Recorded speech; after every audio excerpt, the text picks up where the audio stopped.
So you say, well, how could they build a pyramid in layers every 50 years, and the guy at the top be at the bottom, and the guy at the bottom be at the top? Well, of course, the first will be last, and the last will be first from the Bible. And this is what they're trying to tell us. In fact, there are tunnels connecting these levels together. So they put the top body at the bottom, and the bottom body at the top. Again, to convey all these messages. And all of the treasures of Viracocha are contained in his tomb at Saipan in Peru.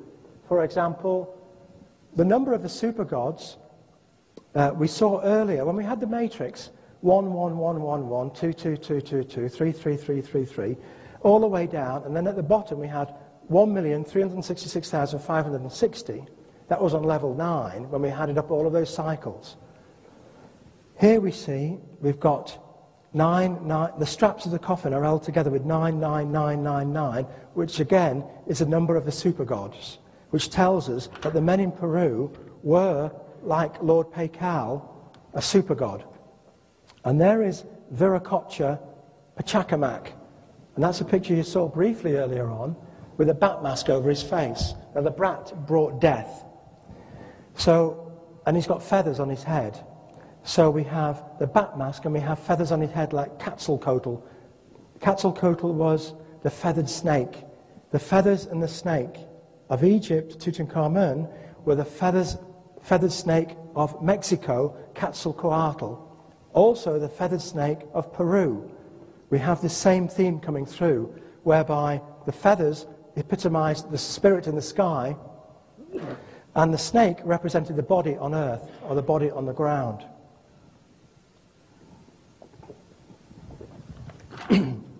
And if you look at all of the treasures from the tombs in Peru, we start to see all of the super science of the sun, I call it. Here we have the sun, with the north pole of the sun here. Don't forget the north pole. This north pole here goes around every 37 days, but the equator goes around every 26. And once we start doing the calculations, we can work out different cycles of the sun. And here we see the 4 sectors of the sun, the positive, negative, just as we have on here. These are all treasures from the tombs of the bat god, the god of death, the god of darkness, the solar wind. There's the solar wind, which we got from, this is from Mariner 2 spacecraft, this plot that we saw earlier.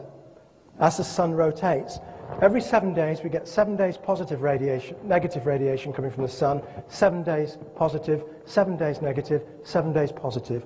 This was discovered by Mariner 2 spacecraft in 1962. And if we take a plot from the sun, using a computer, we can see the protons coming off the sun for 7 days, then we see the electrons coming off for 7 days, then the protons, but because these two are going around together, but then they lose synchronization with each other, what we find is that after a month, this one, the blue one, has slid backwards by 90 degrees against number 1. So as it's moving backwards, it's like a mixer, and we don't see field number 1, we see garbage. So that month, all we get is garbage. What we should get without the North Pole is 7 days negative radiation coming off the sun towards the Earth. Then as the positive sector goes by, we should get 7 days positive. Then as the sun spins around some more, we get 7 days negative, because the sun is spinning all the time, and it takes 28 days to go round. But what we've seen is, when we have a look at the interaction, is that because the North Pole slides through field number 1 during a month, what we saw was, as they both go round, this blue one is going backwards through field number 1. So during field number 1, the radiation goes through number 1 and stirs it up like a spoon. So the radiation coming off the sun is number 2, 3, 4. The next month we go through the next quadrant. The radiation coming off the sun is 1, 3, 4. The next month is 1, 2, 4, and the next month is 1, 2, 3. So we have 4 codes of radiation caused by these 4 fields. These are pieces of jewelry which show the sun carved into 4 sections. That's not very clear, but it's black, and white there. So they're trying to teach us what I call the super science of the sun. And if we now look at the picture of Lord Pakal, and we look at the small man with the hat, I call this guy here, because he was found in the tombs in Peru in Viracocha Pakal. There was two Viracochas, Viracocha and Viracocha Pakal, at different levels of the pyramid in Peru, at Saipan. And this, when they reconstructed it, with all the bits they found, they reconstructed this model of Viracocha Pakal, who they call God of the world. And he's got these feathers on his head.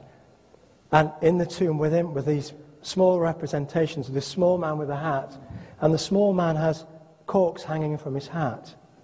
Because it's telling us that Viracocha is on earth in the place of flies, the place of filth. If we look at Viracocha now and compare him to Lord Pakal, who came from AD 750, here we see the little man across his bat mask. He's got the bat mask across his face, so we can understand this Mexican picture now, because it's very similar to the one in Peru, even though there's 300 years between them. We see the small man here with his arms in the air, and the small man's got a perfect heart. And the corks on this guy's hat correspond to the teeth on Lord Pakal's face. It's telling us that Lord Pakal was a reincarnation of Viracocha Pakal, the man from the tomb, that's the bottom of the tomb. He was also a reincarnation of Viracocha, who came 200 years later from the top of the tomb. It's telling us it was the same guy. And Lord Pakal has the 144,000 carved on his forehead. And the 144,000, of course, was the number of those who go to heaven when they are pure. In the Bible it says, you'll know the ones going to heaven because they've got 144,000 written on their foreheads. That's in Revelation. So if you remember the two transparencies from earlier on, we put them on top of each other here. We rotate them like this. We saw the picture of the man with the bird on his head, which was there. And we saw the picture 1440, 1440 backwards, 00, 144,000. And the Bible says, you will know the ones going to heaven. They will have 144,000 written on their foreheads. That's what it says in the book of Revelation. You will know them when you meet them, the ones going to heaven.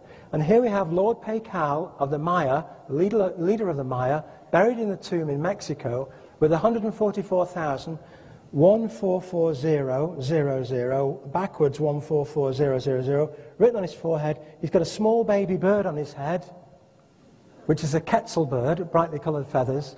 And he's got the small man with a pure heart from Peru.